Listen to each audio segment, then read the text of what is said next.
Assalamualaikum warahmatullahi wabarakatuh. Kami dari kelompok 1 dan saya sendiri Iqbal Hidayat, dan ini teman saya Alifatul Zazil. Yang belakang songkok putih yaitu Ahmad Muhyiddin Alwi, yang belakang lagi sampingnya yaitu Said Akid. Di sini kami akan menjelaskan tentang presentasi kami yang keempat, yaitu yang berjudul Tafsir Tarbawi Ayat Al-Quran tentang kewajiban belajar dan mengajar. Di sini ayat Al-Quran tentang kewajiban belajar dan mengajar pertama yakni surat At-Taubah ayat 122 yang berbunyi Bismillahirrahmanirrahim wa ma kana al-mu'minuna liyanfiru kaffah falawla nafaru min kulli firqatin minhum ta'ifatun liyatafaqahu fid-dini wa liyunziru qaumahum idza raja'u ilaihim la'allahum yahdharun. Subhanallahul azim. Ya, artinya tidak sepatutnya bagi orang-orang yang mukmin itu pergi semuanya ke medan perang. Mengapa tidak pergi dari tiap-tiap golongan di antara mereka beberapa orang untuk memperdalam pengetahuan mereka tentang agama dan untuk memberi peringatan kepada kaumnya apabila mereka telah kembali kepadanya, supaya mereka itu dapat menjaga dirinya. Di sini ayat di atas ini menjelaskan bahwa setiap muslim itu wajib belajar. Juga di dalam ayat sini dijelaskan tidak sepatutnya bagi orang-orang yang mukmin itu pergi ke medan perang. Jadi ada sebagian orang yang belajar, ada sebagian lagi orang yang berperang. Jadi kita itu lebih wajibnya itu untuk mencari ilmunya, dan kita juga kalau bisa memperdalami satu ilmu gitu. Terus yang selanjutnya mengajar. Jadi setelah kita mempunyai ilmu, kita itu diwajibkan untuk mengajarkan ilmu tersebut agar ilmu itu bermanfaat bagi orang lain. Dan pentingnya seorang muslim belajar dan memahami suatu ilmu itu juga tidak kalah pentingnya dengan berperang. Jadi sama-sama penting gitu. Tapi lebih pentingan mencari ilmu. Soalnya ilmu yang menjaga kita. Selanjutnya ayat berikutnya akan dilanjutkan oleh teman saya Iqbal Hidayat. Baik, di sini saya akan melanjutkan penjelasan ayat dari teman saya lagi, yaitu ayat Al-Quran tentang kewajibannya belajar mengajar 2. Di sini dijelaskan di surat Al-Alaq ayat 1-5.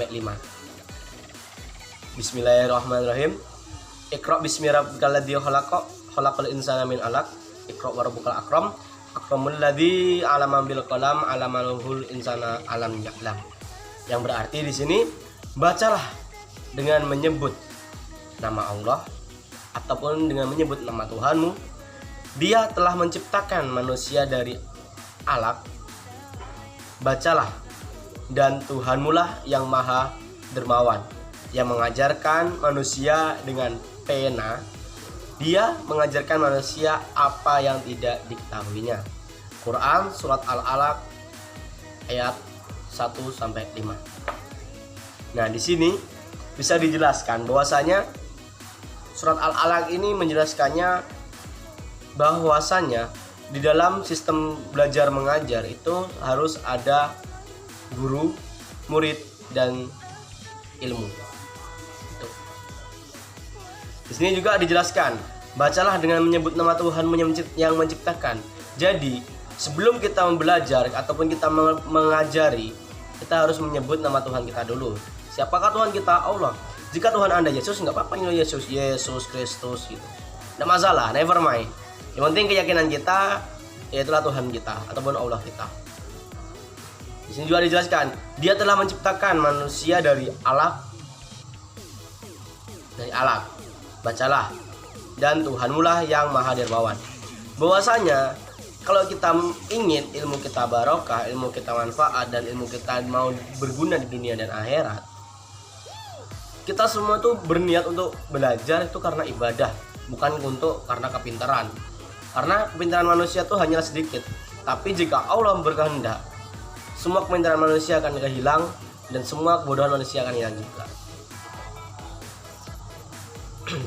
Di sini juga dijelaskan yang mengajar manusia dengan pena dan mengajarkan manusia apa yang tidak diketahuinya. Di sini maksudnya dengan pena, yang mengajarkan manusia dengan pena. Kenapa di sini diartikan dengan pena? Karena kita kemanusiaan banyak di Indonesia ataupun di wilayah lain itu kalau belajar kalau tidak memakai pensil ataupun pena, itulah sebagai alat kita. Kalau sekarang kalau sistem daring alat kita yaitu paketan, nggak ada paketan kita nggak bisa kuliah. Itu terutama ganti pena. Yang kedua itu dia mengajarkan manusia apa yang tidak diketahuinya. Nah, itu adalah tugasnya guru. Guru itu harus lebih tahu daripada yang diajari. Bagaimana caranya? Ya kita diibaratkan kita dengan belajar sepeda. Jika kita tidak tahu memakai sepeda ontel, maka kita akan sulit untuk belajar sepeda motor. Itu. Jika kita sudah bisa sepeda motor, maka kita akan naik lagi ke sepeda ber-STNK, sepeda motor. Habis itu naik lagi ke mobil. Nah, habis mobil ke bego, kerja di sana. Seperti itu. Jadi di mana kita belajar pasti itu ada guru yang lebih tahu daripada kita gitu. Jadi kesimpulannya dalam surat ini begini. Sebuah pembelajaran atau sebuah belajar mengajar itu semuanya harus memiliki 3. Ilmu, guru, murid. Kalau dijelaskan di kitab Al-Ala itu ada 6 syarat. Yang pertama, saya lupa. Itu pokoknya diantaranya ada guru, ada murid, ada niat, ada uang, dan ada keikhlasan di sana. Dan waktu. Nah, ya waktu. Mungkin penjelasan dari saya di pembelajaran 2 ini ataupun di ayat kedua ini cukup sekian. Mungkin akan dijelaskan lagi atau dilanjut lagi pada teman saya. Untuk teman saya Said Akid kami persilahkan. Baik, langsung saja. Di sini saya akan menjelaskan ayat Al-Qur'an tentang kewajiban belajar mengajar yang ketiga. Di sini terdapat dalam surah Al-Ghasyiyah ayat 17 sampai 20 yang berbunyi afala yanzuruna ilal ibili kaifa khuliqat wa ilas samai kaifa rufi'at wa ilal jibali kaifa nusibat wa ilal ardi kaifa sutihat. Yang berarti, maka apakah mereka tidak memperhatikan kepada unta bagaimana dia diciptakan, dan lihat bagaimana ia ditinggalkan, dan langit bagaimana ia ditinggikan, dan gunung-gunung bagaimana ia ditegakkan, dan bumi bagaimana ia dihempatkan. Di dalam ayat ini kita dapat mempelajari bahwasanya sudah dijelaskan tadi bahwasanya kalau belajar itu harus ada guru, harus ada yang dipelajari, dan juga harus ada murid. Nah, di sini kewajiban bagi yang belajar yaitu untuk apa? Untuk melakukan penelitian, observasi. Maka apakah mereka tidak memperhatikan kepada unta? Jadi observasi kepada ciptaan-ciptanya Allah, mentadaburi lah istilahnya untuk memahami sendiri tentang bahan yang dipelajarinya seperti itu. Dan juga di sini selain untuk untuk memahami, riset lah istilahnya, sudah paham untuk memahami, yang diutamakan yaitu mentadaburi ciptaannya Tuhan, yaitu memahami ciptaannya Tuhan. Mungkin cukup sekian dari saya. Terus yang selanjutnya akan disampaikan oleh rekan saya, yaitu Ahmad Muhyiddin. Baik, di sini saya akan meneruskan dari pembicara ketiga barusan. Ayat Al-Quran tentang kewajiban belajar mengajar yang keempat di sini diambil dari surat Al-Imran ayat 190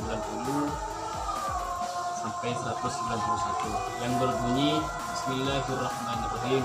Inna fi khalqis samawati wal ardi wa ikhtilafil laili wan nahari wa li ayatil lil albab alladzina yadhkuruna Allaha qiyaman wa qu'udan wa ala junubihim wa yatafakkaruna fi khalqis samawati wal ardi Rabbana ma khalaqta hadza batilan subhanaka faqina adzabannar.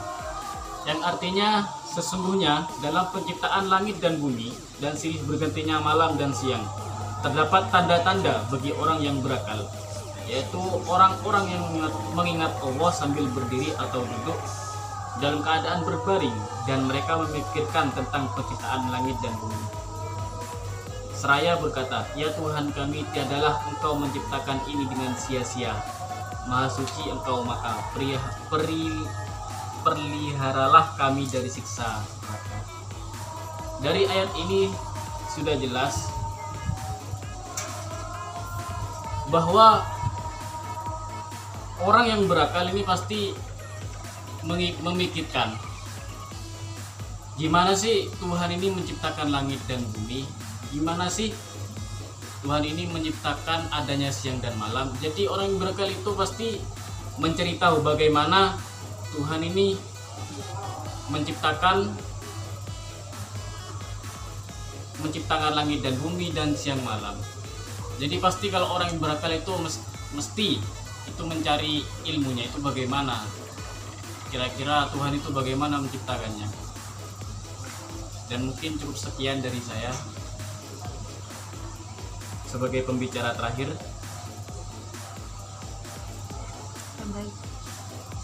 Baik, jadi itu tadi bagian-bagian, ada 4 bagian, yaitu 4 bagian ayat yang kita bisa ambil hikmahnya, yaitu bahwasanya di dalam pembelajaran itu ada sebuah proses, ada sebuah guru, ada sebuah murid, bukan sebuah murid ya, banyak murid pun banyak guru, terus dan tentunya ada ilmu dan apalagi proses. Bahwasanya lagi di ayat terakhir tadi dijelaskan adanya langit, adanya bumi, adanya siang, adanya malam. Kok bisa? Dan teman saya tadi menjelaskan bahwasanya orang normal itu, orang berakal akan memikirkan bagaimana kok bisa ada bumi ya, kok bisa ada langit ya, kok bisa ada siang dan malam. Nah, itu bahwasanya kalau dalam penjelasan pembelajaran itu dijelaskan bahwasanya sebuah proses yang mungkin itu tidak diketahui dengan kita. Akan tapi kita bisa mempelajarinya lewat mana? Lewat guru. Guru mana? Yang guru mengetahui tentang ilmu-ilmu yang tentang kelangitan tersebut gitu. Jadi kesimpulannya dari kelompok kami yaitu adalah dalam 4 ayat tersebut, yaitu menjelaskan tentang pembelajaran yang seakan-akan itu pembelajaran ada tentang di atas menjelaskan bahwasanya kewajiban seseorang muslim atau muslimat untuk mencari ilmu. Sepenting ilmu itu, seseorang muslim belajar dan memahami sesuatu ilmu tersebut. Juga mencari ilmu tidak kalah penting dengan berperang. Tuh. Jadi kalau zaman dahulu ilmu sama perang itu berbanding ataupun sejajar gitu. Karena apa? Di ayat pertama itu dijelaskan bahwasanya sebagian berperang, sebagian di rumah gitu. Itu bukan berarti yang di rumah tuh cuma belajar, yang di berperang itu juga nggak belajar, cuma berperang aja. Nah, gini, dalam perperangan itu ada strategi. Dan perperangan juga ada taktik bermain pedang. Di perperangan juga ada taktik untuk mengalahkan lawan dengan tangan kosong. Itu pembelajaran. Itu zaman dahulu. Kalian di rumah, kalau yang lain kalau di rumah kok gak ikut perang gini. Ya, yang di rumah untuk pembelajaran gimana menyambut mereka untuk datang. Gitu. Itu bisa diibaratkan dengan guru yang sudah lama menempuh ilmu dan kami sebagai murid untuk menyambutnya, untuk mengharapkan barokahnya mereka beliau gitu. Nah, dan juga ilmu yang telah kita dapat itu tidak sia-sia gitu. Ilmu yang telah kita dapat tidak sia-sia. Ada yang penampungnya, ada juga yang akan menyebarkannya lagi gitu. Berarti guru itu adalah sebagai wadah mangkok. Nah gitu. Kalau ditanyakan dulu, Mas, kan guru kan ada gurunya lagi, Bu. Berarti gurunya guru itu bukan mangkok lagi, baskom. Nah, tanya lagi, Mas gimana kok kan gurunya tuh ada gurunya lagi. Oh berarti kubak. Nah, ada lagi drum dan sebagainya gitulah. Dan akhirnya sampai di pangkar ilmunya yaitu akarnya gitu. Mungkin wabillahi taufik walhidayah. Wassalamualaikum warahmatullahi wabarakatuh.